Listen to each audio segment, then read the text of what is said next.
But Stuart, I think the most controversial thing, because I don't think most people have appreciated the engine length yet, and we're bringing that to them in 3D, is the saucer. We've got obviously the original saucer, which had that internal rim, which shows they were going in the direction of having that sort of stepped approach, and that was clearly in link to the Franklin, which has a very similar. And Sean Hargraves admits he has no idea what that's for. It was aesthetics. Works great on the Franklin. There you go, but it had no actual function. I think my thought was that there were doors, like it was a cargo hatch. It would retract, and then you could. It's a small ship. Why not? And what do they do for this new version, Stuart? We talked about it many times, but here we're seeing the comparison. What do they do for the final version, Stuart? They took a hole punch, and they just took some big sections out of the hull. Which the negative space looks cool, as we've said before. With many designs, the negative space is something that is a unique approach to design and really looks great sometimes. I kind of like it here, and I think that I think it works. I mean, a lot of people have complained about this. I've heard even friends of mine telling me about it, saying how that's the most impractical design for a saucer ever. Why would you do that? I'm sure there's some kind of reasoning behind it that we just haven't heard yet. Well, the show's not out. So. Yeah. As we like to say, form follows function, so maybe this has a specific purpose. I know it does restrict access to other parts of the ship, having just 4 small channels for a turbo lift or a hallway to go to those sections. You couldn't have a mass evacuation of that middle part. It would be very restricted. You'd be like traffic jammed into trying to get through those things. It's got to have a reason. It's got to have a purpose. I did like the original design as well on this. It looked cool. The stepping was nice. But to actually just take it out altogether and make something totally unique in Star Trek is kind of a neat approach. I just want to know why, and it better have a good reason. Other than just really cool shots of, like you said, looking out the window and seeing another window across the way. Like, hi, Jerry. There's John. How you doing? Hey, how's it going? You want us to come over? Do you want to have some dinner? Yeah, just come over. Communicator. Yeah, I'm going to meet you in the gym in 5 minutes. Let's race. You take the pylon 3 to get to the source. I'll take pylon 4, so he gets into the other bit first. So you got what's it called? Peak time, where traffic means that it takes a long time to get across the saucer because everyone's go off their shifts and such. Yeah, rush hour. I mean, I liked the original stepping. It was a nice link to Franklin, even if it's not prime, whatever. Although we'll note it's actually retained. And I like when they stick to their guns. It's retained those 4 big grill elements, but shrunk them, much more neat, much more slim, and the supercharger style elements, and the phaser emplacements. Although they're not bull turrets, they look. And we had a high detail shot. They don't come out visibly as a bull turret. I mean, the other ones was very, very clearly bull turrets. These look like doors, and I put my reputation in a sense that it's a la an XO1 or JJ with some sort of turret that comes out. Maybe even just a phaser bull turret comes out, because then you've got both universes. You've got has to be internal because of an XO1, but phaser bull turret based on later Trek, sort of. I mean, that would be a decent enough link. And then just TOS had fully integrated, and then TMP that was so powerful they had to be out again. Again, technology can yo-yo a little bit. It's fictional. Now, obviously, some people are going to be shouting at you, Stuart, as they have in the comments for both of us. How can you possibly like this design? It doesn't. No Trek in history has done cutouts. I mean, yes, the Vengeance did it. It had no practical reason for it. It was just a stylistic thing. It ended up having no reason in the plot at all. If this has a reason, there you go. It's like, why has Voyager got the warp nacelles? Because they told him to. Then they made a reason. It's daft, but it doesn't need it. I mean, having that. What if one of the gyros fails? You've suddenly lost warp drive. Yeah. It's a weak spot of propulsion. If you're in a battle and they hit that one gyro, you're it's stuck. overcomplicating things, and then, the more they overtake the plumbing, the easier it is to stop up the drain, as they say. Yeah, so clearly that design's flawed because of that. DS9, you have to physically get down from the pylons. Why not have it all integrated? Why not have a cube? I mean, a cube means you can get anywhere. There's a reason. I mean, this is presumably a one-off design that was either proven a failure or never done again, or is such a specific mission profile that we never see it again. I mean, there's no reason to assume this isn't a design. But again, these ships aren't designed for war. If this is a 100% exploration ship, not designed for conflict, and it's just designed for nebula, whatever, then maybe you've got science labs and things in the inner ring. and you can look out. I mean, if it's designed as you don't know what the design is, and if it is as big as we think. I mean, look at this rough scale.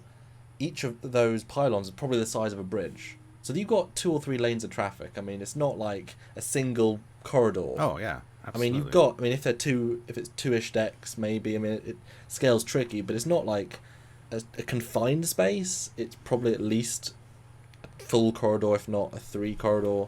My thinking is there'd be a corridor and then a turbolift shaft taking up the other half because turbolift can fly by. So. Or a corridor in the middle and 2 turbolifts. And then you've got 2-way travel plus walk if you want it, and then it just becomes part of the. So I think people associate that as just a single corridor. No, it's bigger than that. And so if it's got turbolift, I mean, turbolift we see in TOS, they go every direction, so it's just part of the system. Why would it not be? You're not allowing the design to flourish. You're assuming it doesn't make sense without thinking, well, this scale means this space means turbolift means you've just fixed the problem.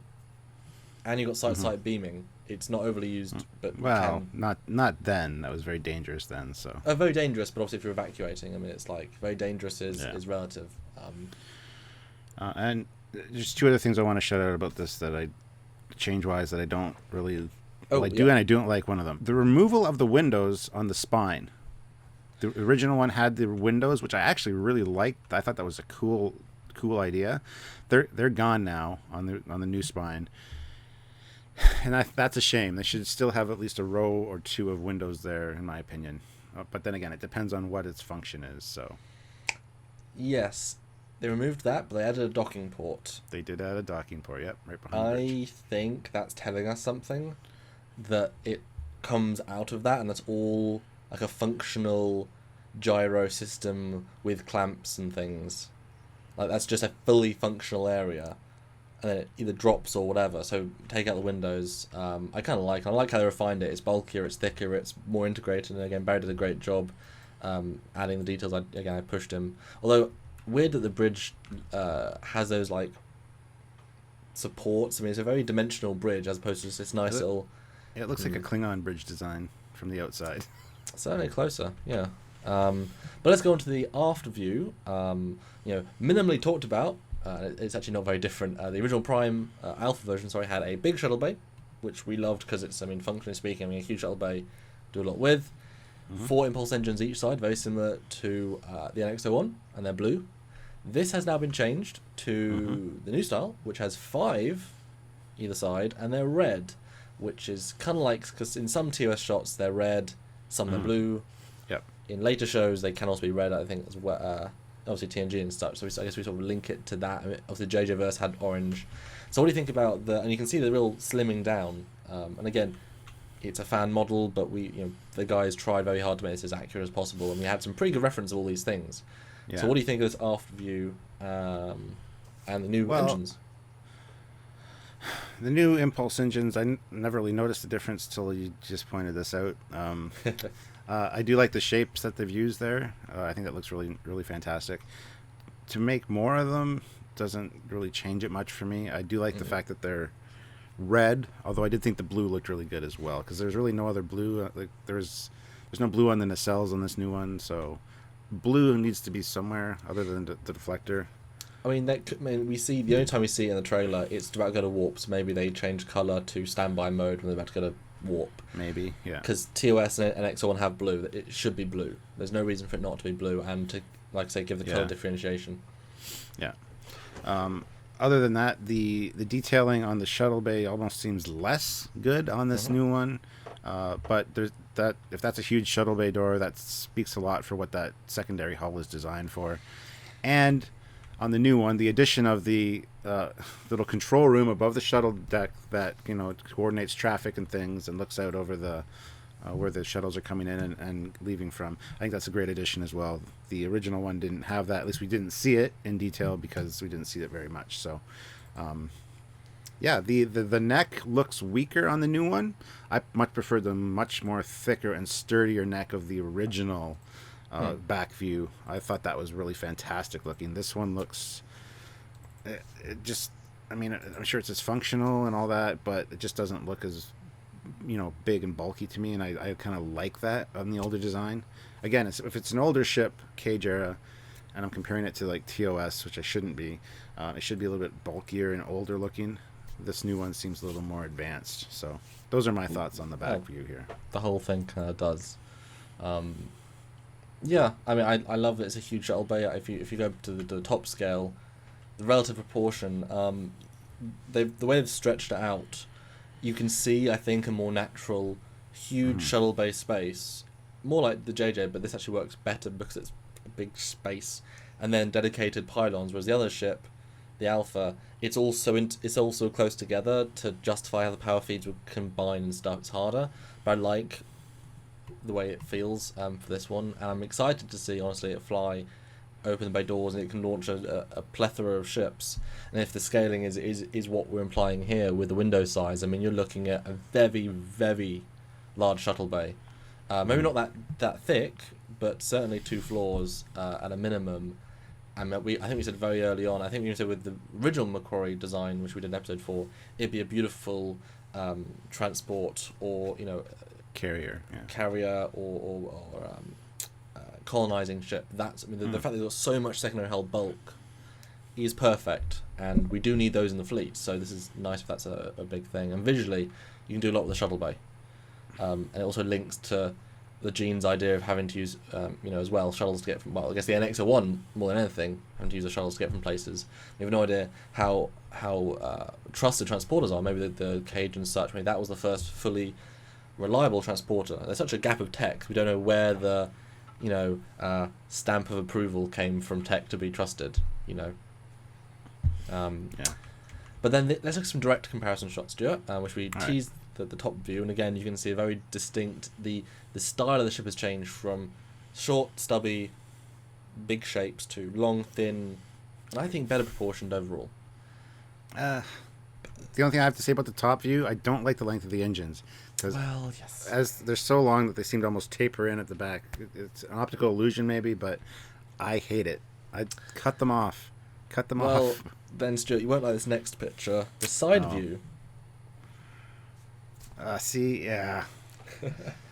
I mean, it looks cool from the side in both iterations of the ship, but yeah, cut the engines off like 30-40% from the back, and you got it good.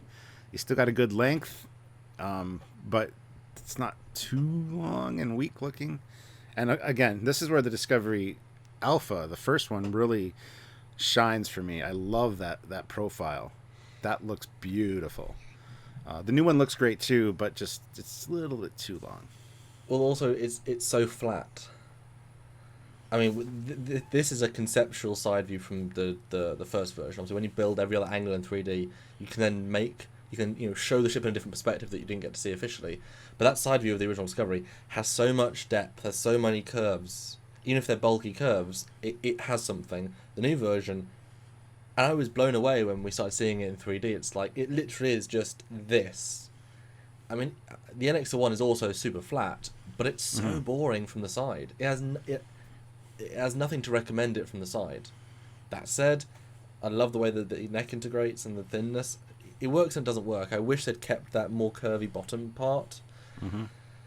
That would have really recommended it, push it further down.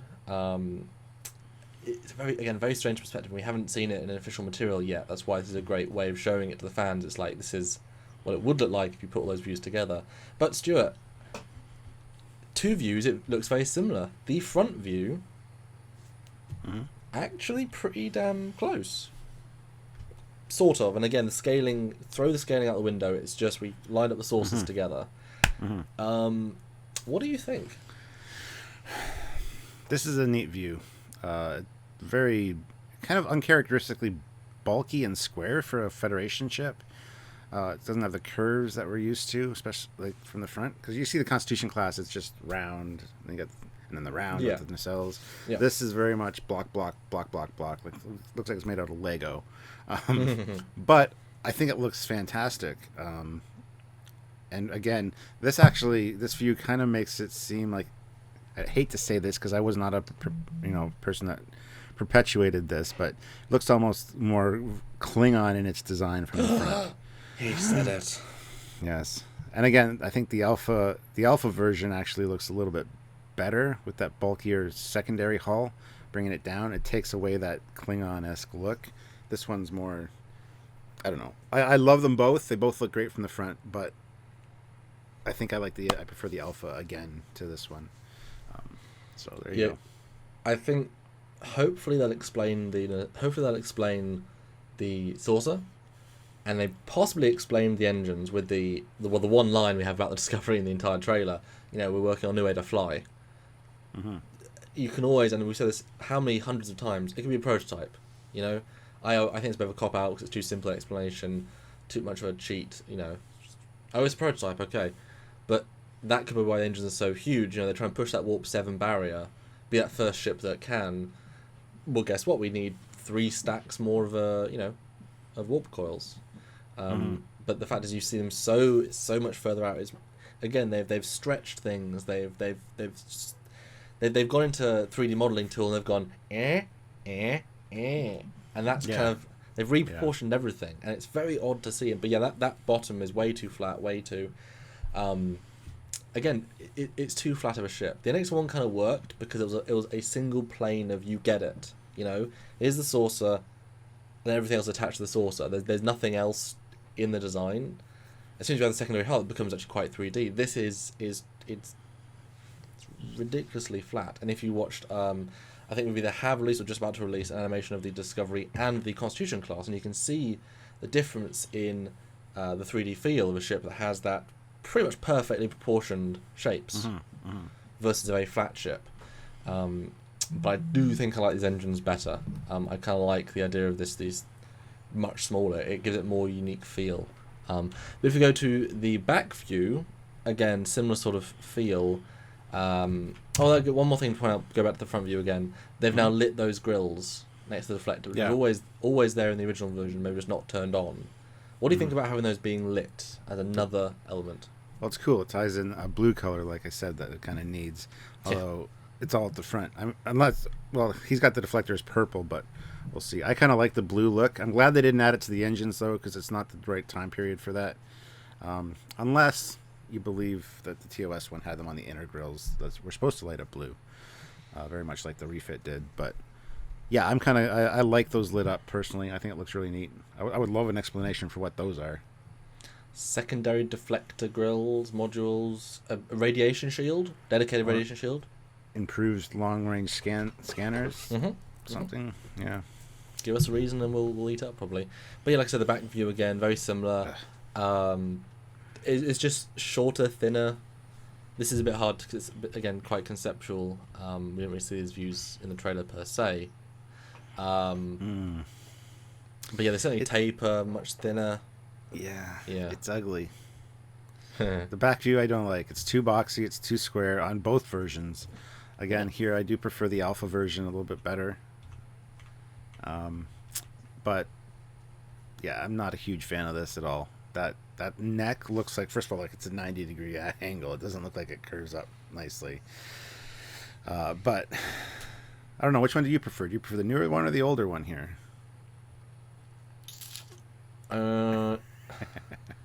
If you put the saucer of the new one onto the old one, probably the old one. Just the dimensionality I like better. But they're not, either of them aren't very good. But again, not every angle is good. No. So I'm not going to judge it based on one angle. But let's end on this. The first view is a Discovery of 2016. Pretty much 70% disliked. A break from what we know. Although we did a very well received video about explaining all the different pieces that were actually very linking to what we know, even if a few of them are the wrong time period.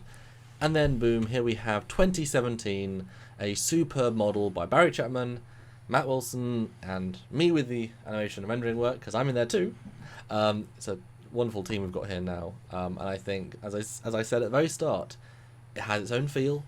Clearly doesn't fit the era, unless it's trying to present the pre-TOS aesthetic. The distinctly, this is the middle value between these two eras. Then it evolves into this. I mean, you look at phones, you had brick phones, then you had a flip phone, then you have smartphone. There's no link between the three specifically. They're not aesthetically linking. and yet that was 20 years of phone technology. We just end with something more advanced. Yeah. And guess what? We end with something. My phone's on Skype right now, but we end with something. I mean, even I got a new phone recently. This phone to this phone, there's no buttons. There's buttons. This is more advanced than this. Simpler, sleeker. This is the TOS. This is this one, I guess. Has a bit more to it. But they've whatever. So technology, I want to see a consistent era. I want to see a couple of NX-01 relics. And I want to see one TOS ship that is what it should look like. And we say, oh, look at that, fresh off the line, or being built in a space dock. Exactly as it should be in TOS. As with, unlike Radiant Racers, unlike other bits of technology, the ships we can explain, the ships we can link, the ships we can try and pull between. And it's our job to do that. And you shouldn't just hate it, because boy, they took time and effort to make it, and we took time and effort to make the model. And I hope you guys enjoy the animations I make of it, because these things have good angles, these things have good views, and I do prefer the new one, especially that bottom view. It's come together, and boys, it's a nice 3D model. So thanks, guys, for building and putting it together. That's me done, Stuart. Your closing thoughts and closing speech if you want to have one too. I kind of mirror your speech there. I do like the new one. It's got a lot of great features, and it's a real refinement on the original design. And some interesting things that I want to learn about, like the cutouts in the saucer, and why things are the way they are. Particularly the length of those engines as well. It's making more bold statements now that we want to see followed up on. Yeah. Although that all being said, I do really like the alpha as well, and really wished it would have been seen on screen. I know everybody hates it for some reason. I kind of like the stubbiness of the engines, the fact that it ends right at the end of the ship. Yeah. But they both have aspects I like, and overall, I'm just happy to see this on screen. The new one is nice. I love the texturing. I love the detailing on the hull. It's got a lot of great features that the original one didn't, and I'm just looking to learn about it and to really have it added to my inventory of favorite ships. Eventually have a model of it at some point. I mean, it's a thing now, guys. It's officially a Star Trek thing, and now I have to own it. So way to go, guys. Way for me to spend more of my money. So hopefully you guys enjoyed this look and discussion on the new ship. What do you guys think of it? Do you like it? Do you like the original one better? What aspects would you change? We always look forward to your comments, and put them below. We will check them out. And again, last disclaimer, they're both fan models, both by Barry Chapman. Original light rig done by Rob Bonchoon, this light rig done by Matt. They're not going to be 100%, but we had a lot of great views of the second one, and we had it, looked at by a professional that works on the show.